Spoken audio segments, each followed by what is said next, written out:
Então já estamos de volta com a segunda parte do Think Tank desta semana. Nós estamos a tentar perceber se Portugal é governável, mas não é reformável. E estamos a chegar à conclusão que de facto não é reformável. Mas o Joaquim Aguiar, há bocadinho, queria falar de truques de ilusionismo. Ora bem, muito me apraz, porque ainda esta semana, no artigo do Jornal de Negócios, eu chamei António Costa António Udini Costa. Mas não vou fazer a mesma com o Joaquim. É só Joaquim Aguiar. Então, Joaquim, quais são os truques de ilusionismo? Vamos lá ver o que é ilusão em política. Nós temos um sistema político-constitucional, desde a Constituição de 1976, que é um gerador automático de imparidades. A mais óbvia das quais é a da segurança social. Sim. Porque, com as alterações demográficas, manter o mesmo sistema de direitos e as mesmas... E com o crescimento económico baixo a agravar? E os mesmos métodos de contagem dos direitos da segurança social, é evidente que estamos a gerar uma imparidade. E que toda a gente tem de saber que é isso que está a acontecer. Na prática, significa que estamos a transferir para a geração seguinte o reconhecimento da impossibilidade dos benefícios que tem a geração atual.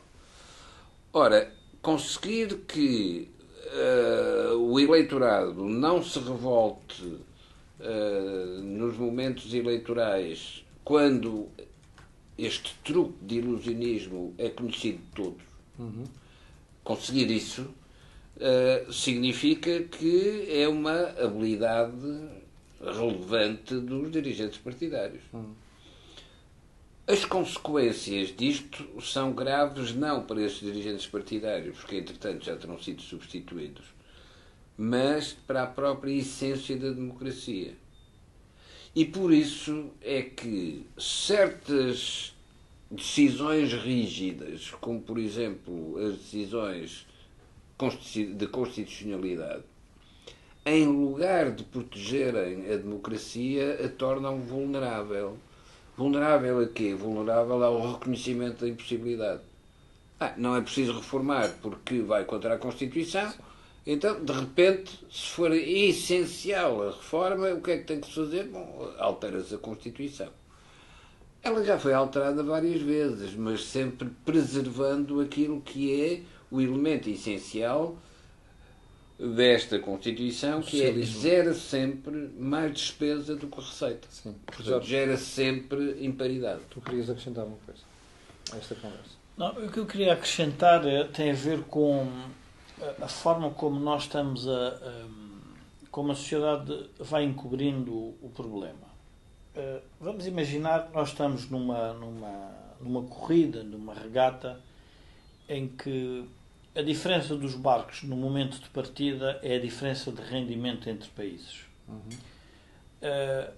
E, portanto, vamos todos a navegar no mesmo oceano. Portanto, estamos todos nas mesmas condições de navegação.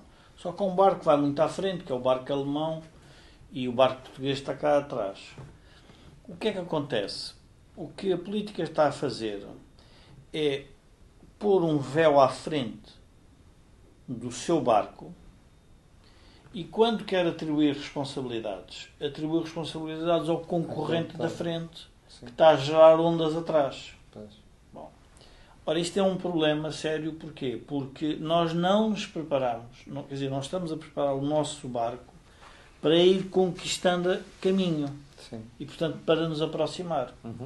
Mas a pergunta é: como é que se prepara um barco para se aproximar de um outro que é muito maior e que já tem mais anos de... Jorge, tenho a certeza que quem está daquele lado deve pagar muita massa, nomeadamente política, para perceber como é que isso se faz.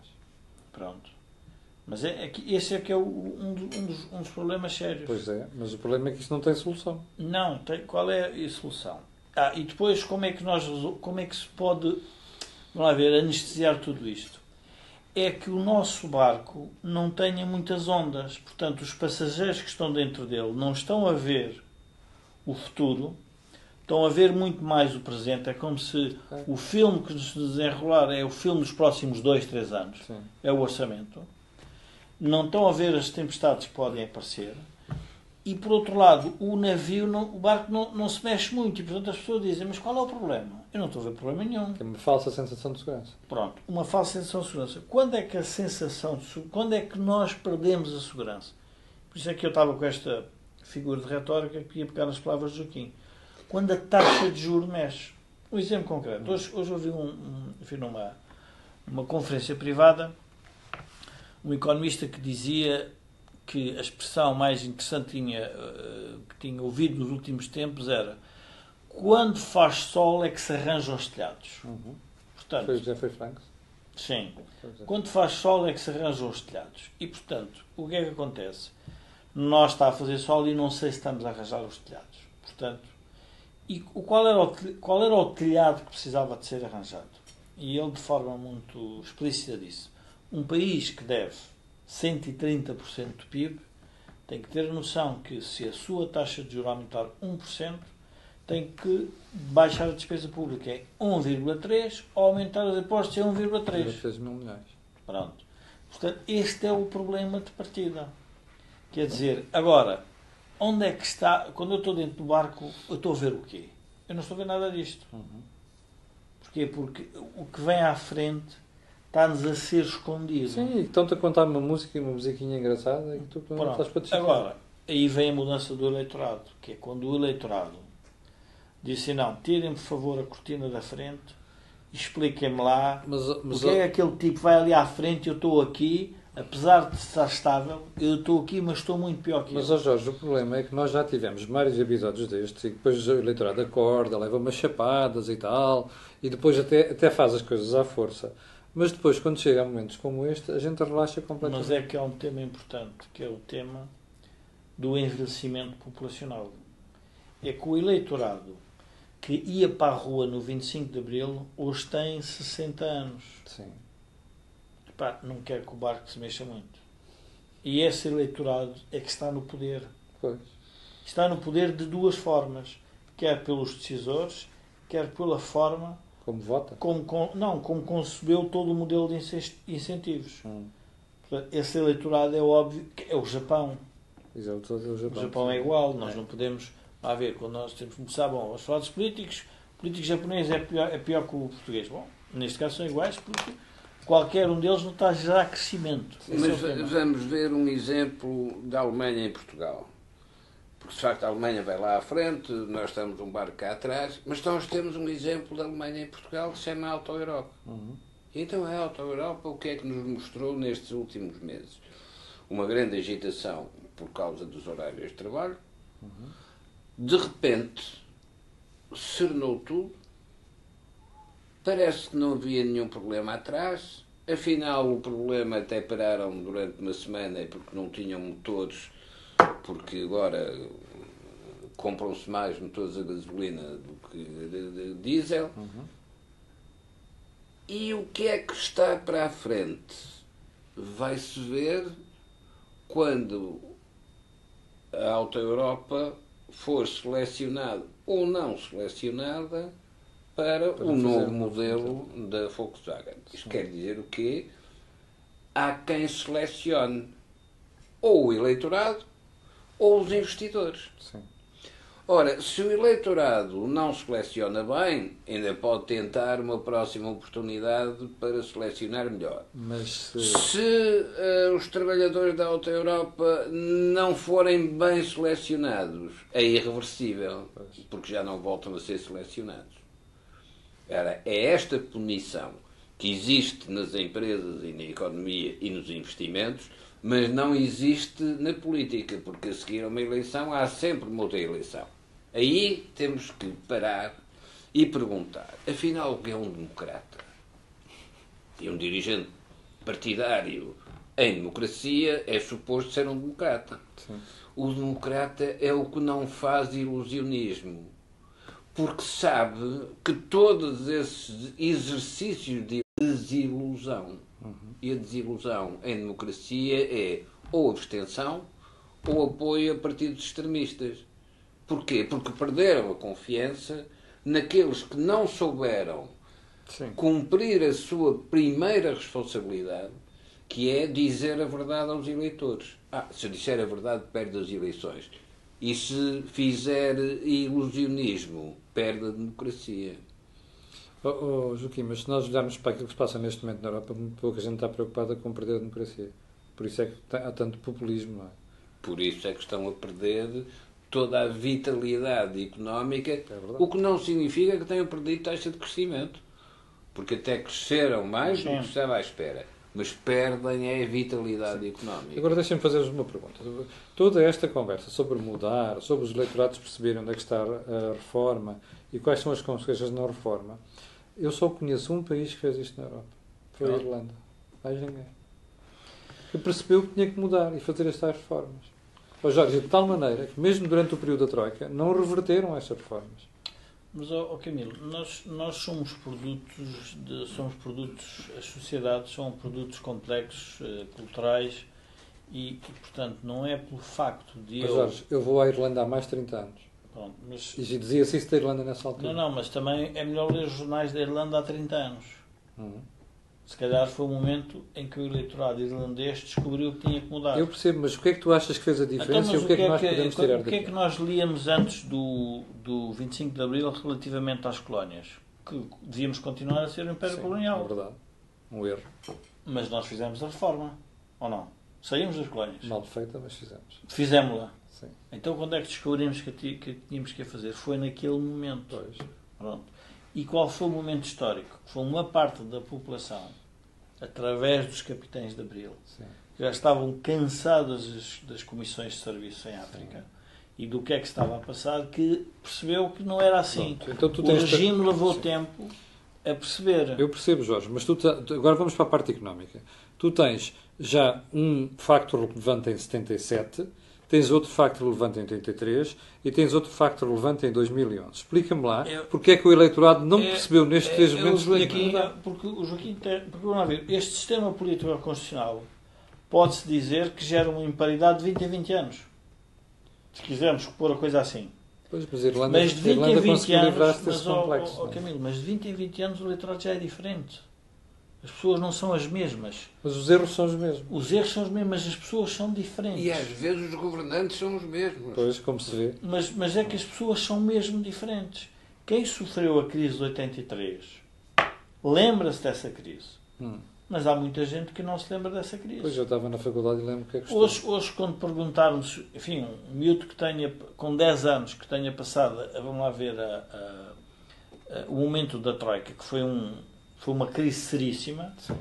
Ele daqui, quando chegar à altura de ser eleitor, daqui a 10, 15 anos, é preciso ter uma memória. Alguém tem que lhe contar a história. Já não se lembra. Alguém tem que lhe contar a história. Portanto, nós temos que ver que as sociedades são dinâmicas.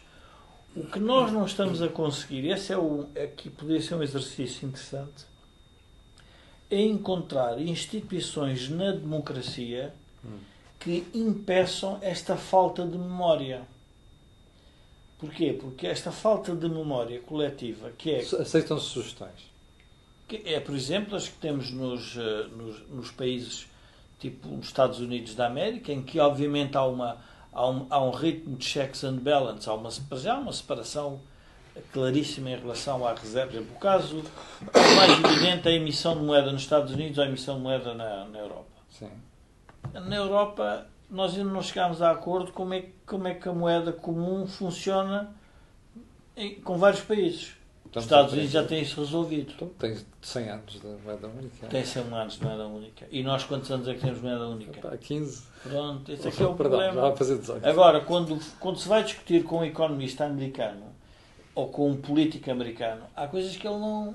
Pois. Não porque olha para este desarranjo todo e diz assim, vocês vão perder a moeda única mais tarde ou mais tempo, não se entendem. Pronto, mas eles também tiveram uma guerra civil para chegarem a moeda única. Exatamente. Foi o Alexander Hamilton, não foi? Pronto, mas nós tivemos um processo, aliás, de transição pacífica. Esta falta de memória histórica que é introduzida propositadamente dentro do ciclo eleitoral e dentro da ideia da ilusão, sim, é óbvio que a anestesia arrasta o processo de decisão. Agora, se na essência for uma ilusão, quer dizer, como outro, não é? Quer dizer, na essência, se for uma ilusão, há de momento de aparecer a realidade, a não ser... Qual é o nosso momento de descoberta, de epifania, o tal que os irlandeses tiveram há 30 anos? Ora bom, nós já tivemos várias esperanças da epifania, uma em 2011, mas agora outra que está a acontecer nesta fase final,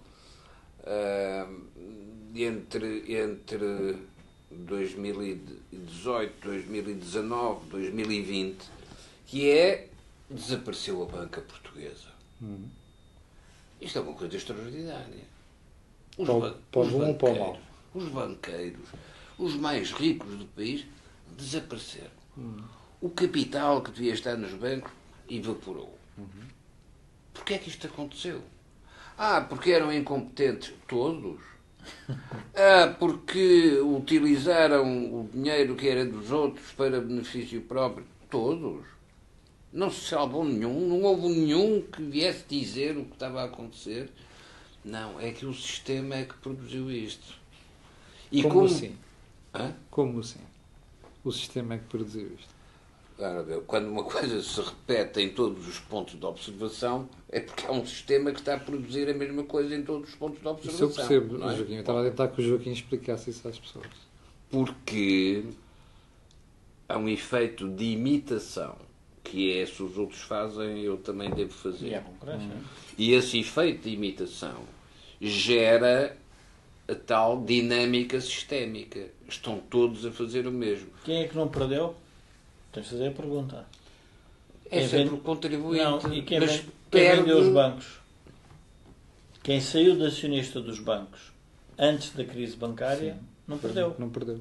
Pronto. Então, a pergunta é, na moeda única, quando um país tem um problema de dívida soberana, quem é que perde? É através do sistema bancário que esse problema aparece. Que é por isso que nós estamos com esses problemas. Porquê? Porque, aliás, foram os banqueiros, e é importante termos memória sobre isto, foram os banqueiros que se aproximaram do poder político para, no fundo, ajudar a que o poder político definisse um conjunto de políticas públicas, mas foram os mesmos banqueiros que foram dizer ao soberano que ele tinha que sair porque não conseguiam pagar as suas dívidas. Foi quando os banqueiros foram falar com o engenheiro Sócrates. Portanto, foi através desse mecanismo, desse sistema, que nós percebemos que a política tinha um problema. E aí Já aparece a epifania. Porque agora os bancos são de outros. E esses outros não vão permitir que a gente mantenha as mesmas ilusões que tinha do passado. Como vê, a perda da nacionalidade na banca até pode ser um elemento positivo para a economia portuguesa. E eu, que sou muito cético em relação a estas histórias do governável, mas não reformável, porque eu acho que nós não somos reformáveis, aí sou um pessimista, pode ser que este momento de perda de nacionalidade na banca seja o primeiro sinal de que nós temos mesmo que mudar. Não por imposição interna, mas por imposição externa. Oxalá. Olha, foi a segunda parte do Think Tank desta semana em que tentámos perceber se Portugal é reformável.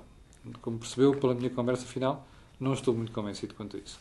Espero que você esteja mais otimista do que eu e de qualquer um de nós. Gostava, no final, de lhe pedir apenas para fazer partilha e para pôr um gosto nas duas partes do programa de hoje. Eu voltarei amanhã às 8 da manhã. Muito obrigado por estar desse lado.